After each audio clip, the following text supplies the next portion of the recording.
Hey guys, welcome to Alternative Smallholding. It is Tuesday and I'm Jazz and I have Roo with me over there and we are going to do our March plot tours because there's that one and there's that one. So I'm going to start from the top of the big plot and then I'll take you down bit by bit, show you what we've done in March and how our plans have changed. Good dear. So let's get to it. Okay, at the top of the plot we have sorted out what was the storage area, so sorry baby, so that's a bit safer, and we have our big table here now to sit on. We haven't done anything with the strawberry bed yet down here because this has all been taken out and I'll tell you why in a bit.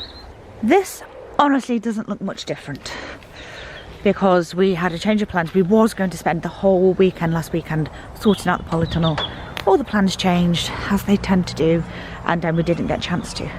But what we do know now, after I've spent some time sitting down and measuring everything, is that the polytunnel is coming from, say, where this wood is here, all the way up to here, so that path.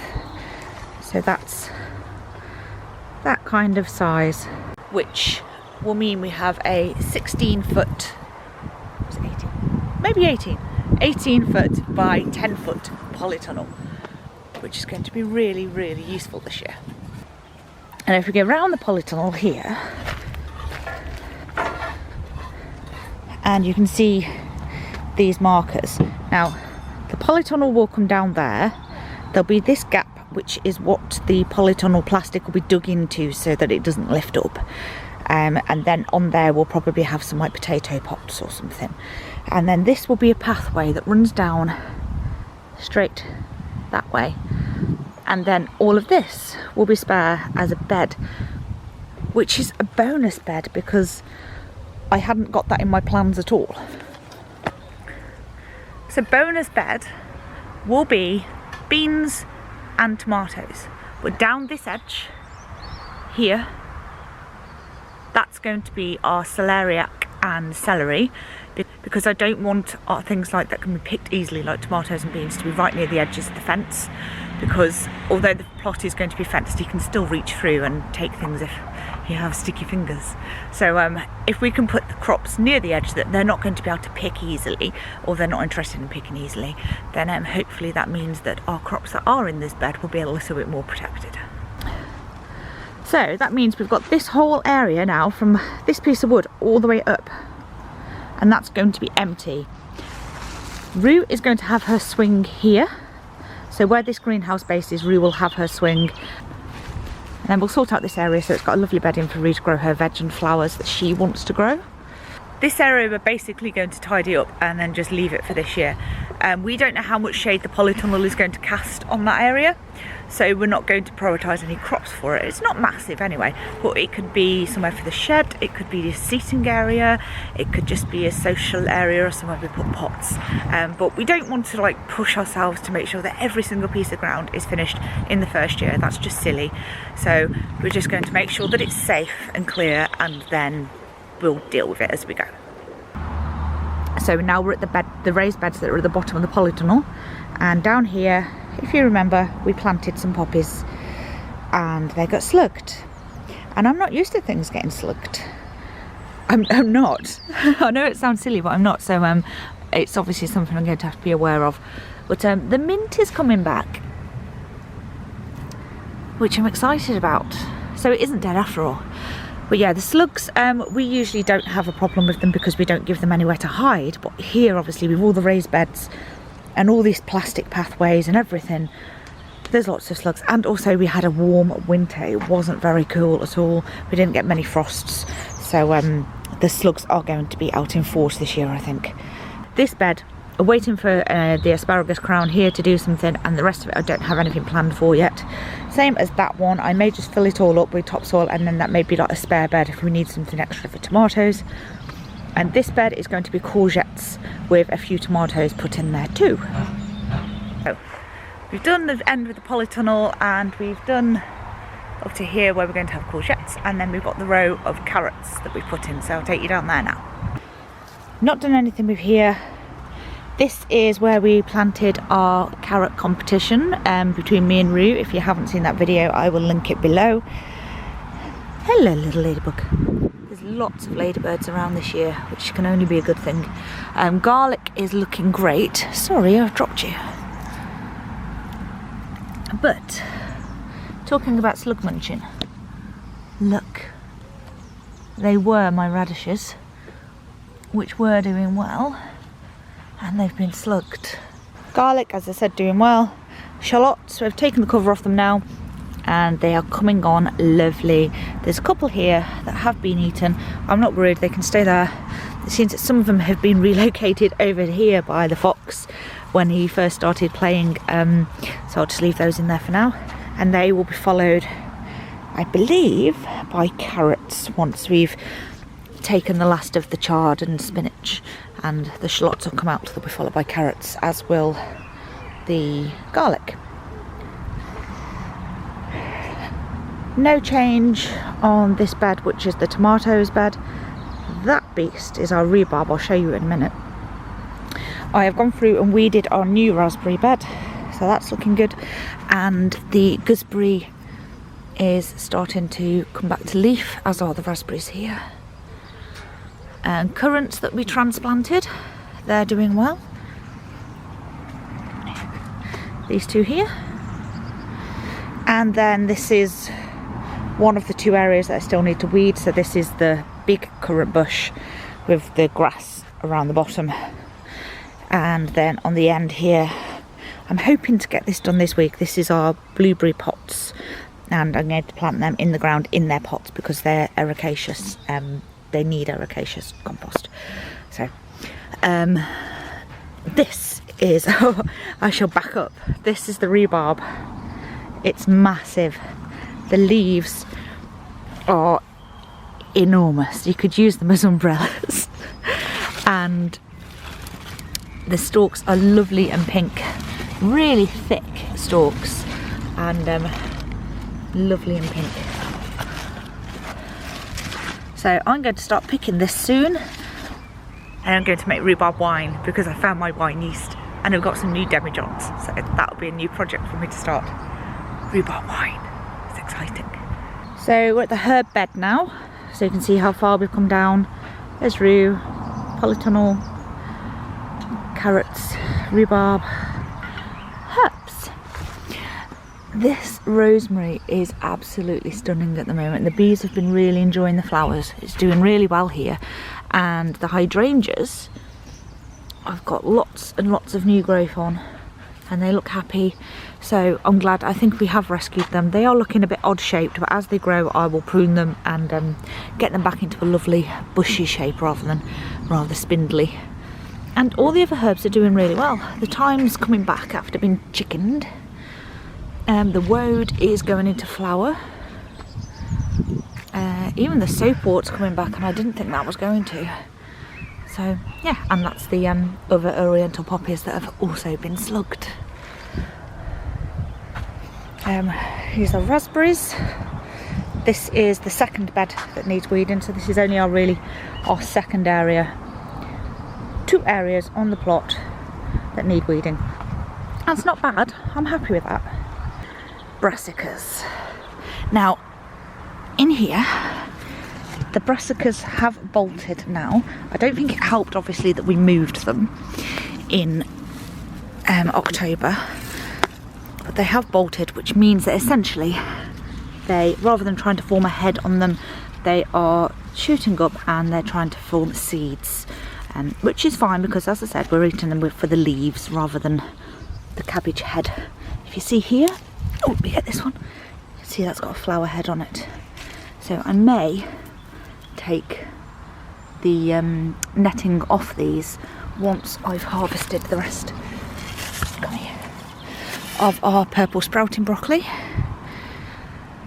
There's not much of it on here, but what there is very, very tasty. It does still have lots of white fly on there.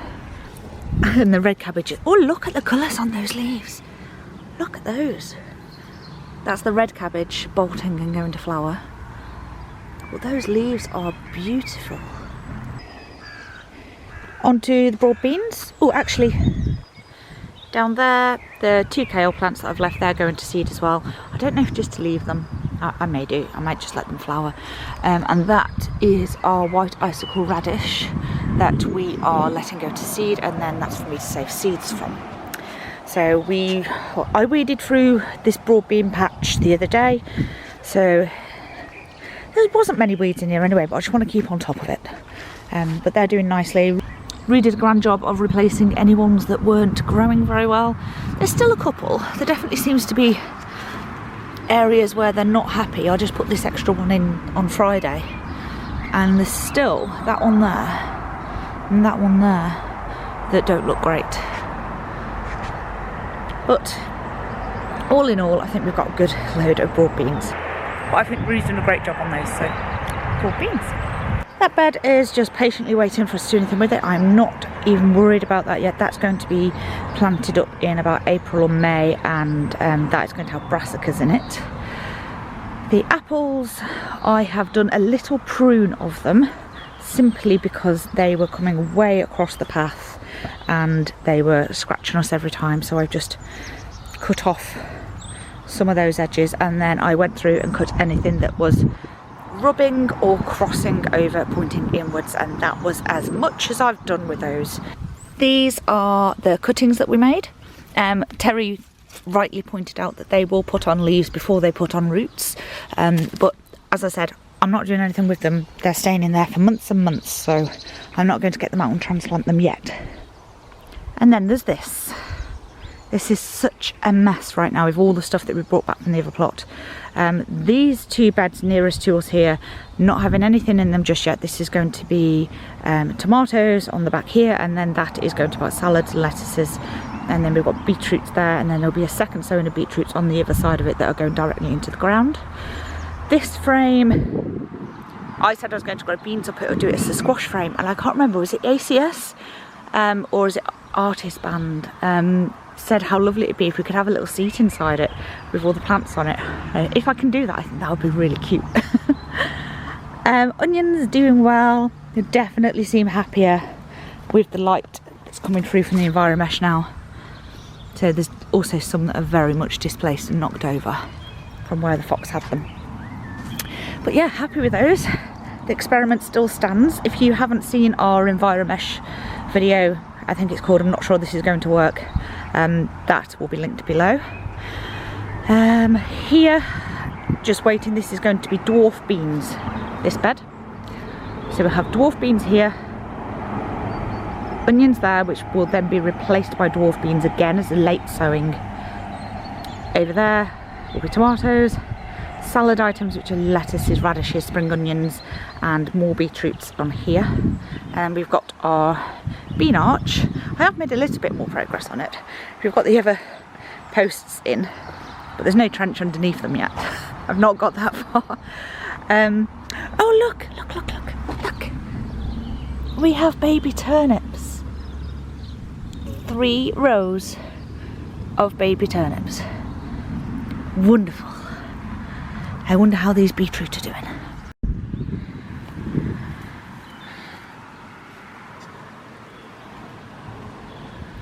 You're doing fine, aren't you? They'll be okay. Nicely protected. Ruth's sweeping up, bless her. The weather at the moment is really deceptive because the days are really warm. It's going up to like average like 14 to 16 degrees like every day. It's overcast today, but it's nice and warm. But the nights are going down to like 2, virtually every single night, 2 or 3. We're still getting frosts. Don't be fooled by the lovely warm days. So here, down to where the table is, essentially that's the pathway. This side of it is all going to be chickpeas, and then this side of it is going to be our sweet corn and squash. At the end of this path here, because we'll have a fence around the whole thing anyway, we're going to do another couple of bean arches, and that's going to be for our noodle beans because they are a yard long or a metre long, and if you're walking through them, this is our gateway and we're walking through those arches constantly, and we've got these metre long beans attacking us, it might be a bit of a pain. So we're going to put it at that end. So we've still got a lovely arch with them hanging down, but it's not somewhere we'll be walking through all the time. This kettle panel, Kelly, sorry if I haven't replied to your message on this by the time I put this video up, but that kettle panel, we got it from a garden centre. It was actually stapled to a pallet, and we took the pallet and took that off. We've got a couple of them. I am not sure where you get them from in the UK, to be honest. Sorry.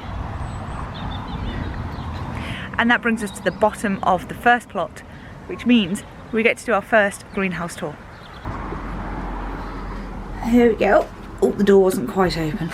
These all need watering today. Everything still needs watering. But these are the onions that Roo sowed in her Grow with Roo. There's another couple over there. These are our cauliflowers so far. This is a random celeriac.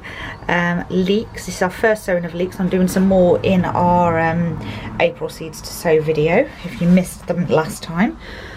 We've got some lettuces here, and these have just been sown in the cold greenhouse. They've not been sown at home at all. I just put them in here. So we've got Little Gem. These are Webb's Wonderful.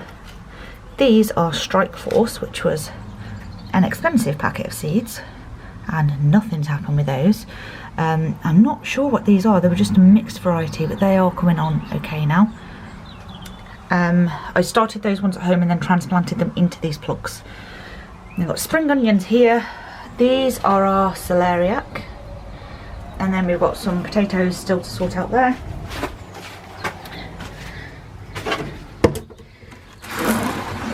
And then these are Roo's sweet peas and the rest of her onions.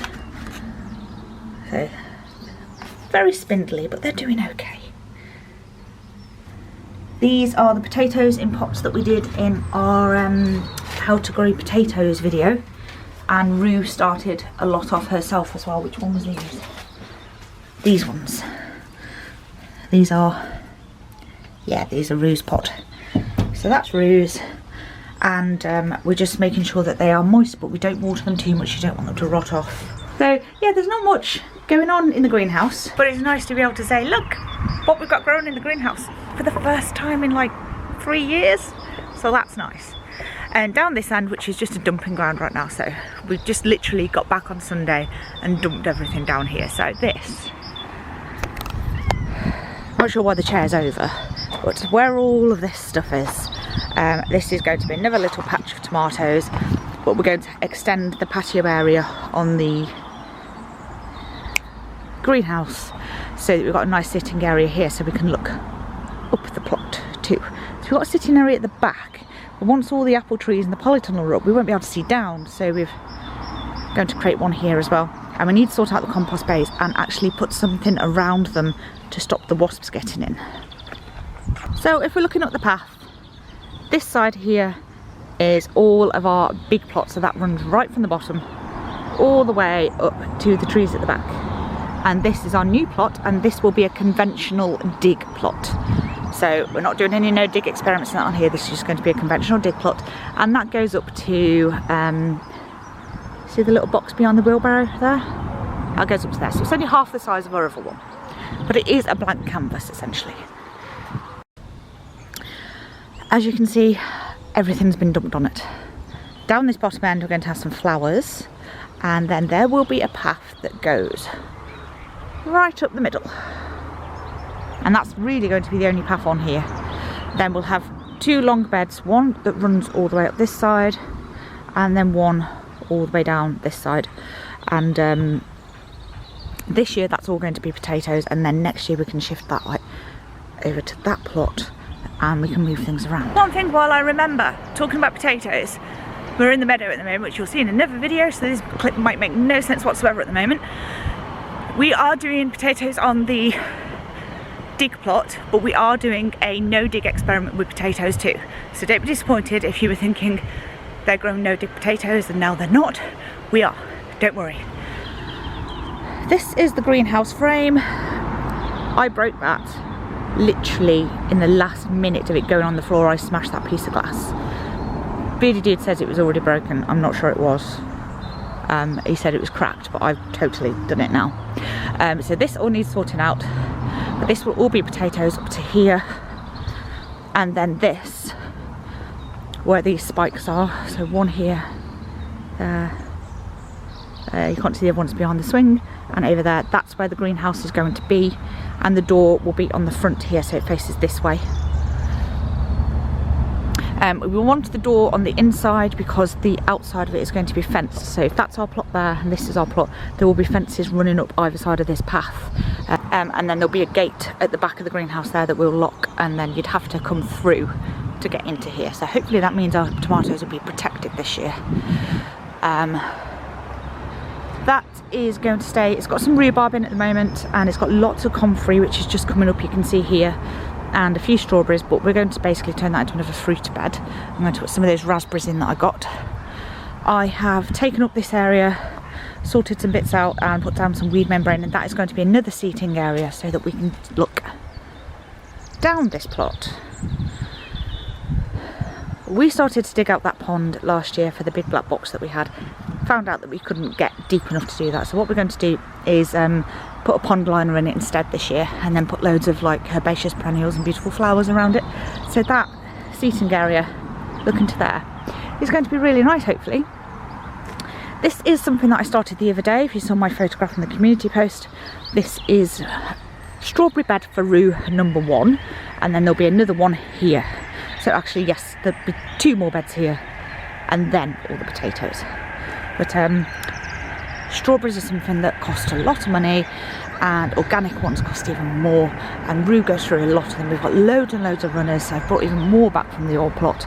So where those 2 A-frames are, that's where we're going to have another strawberry bed. And then we come all the way down, which is going to be potatoes. As I said, there's still some parsley growing here, which we are still harvesting. And then the flowers again at the bottom. These pallets, in fact, let me just go back. These pallets we brought back from the old plot because they're really long. And what we're going to do is do some fence posts, like single fence posts going along, and then just run one of these in between each one as like a cheap fixed fence for now. That's the chicken cage when the chickens come up and they can have a scratch around without running away. And I think that's it. Any questions? Did I explain everything? We've got a lot going on. We've done a lot over March, and there is a lot of work to do before we get this ready for planting. Now, I'm not rushing planting anything out because, as I said, I'm concerned obviously that, sorry, it's gone windy. I'm not rushing planting anything out because the night temperatures are still dropping. Our last frost date is towards the end of April, so we've still got a good 3 to 4 weeks predicted frost date, and it can still run over that, so I'm not putting anything frost tender out yet, which gives us plenty of time to be cracking on with all of this work. The greenhouse, I want to paint that frame before it goes back up, and I think it's going to be black. It's going to be a bit different, and I may plant some like deep red roses or like dark foliage and red dahlias around it. That's all I'm going to say. But there's lots to do, absolutely loads, and I'm not doing any of it today. Yeah, that was our March plot tour. Lots has changed, and yet still it looks the same, which we've done lots of work, I promise, and we already have things growing, and there are seeds coming up. Some things have been munched by slugs, but it's the way it goes, and there's things that are coming out soon, like the Brassicas. So lots going on. So how is your garden doing this March? Let us know in the comments below, and thank you for watching our March allotment tour, and we'll see you soon. Bye bye.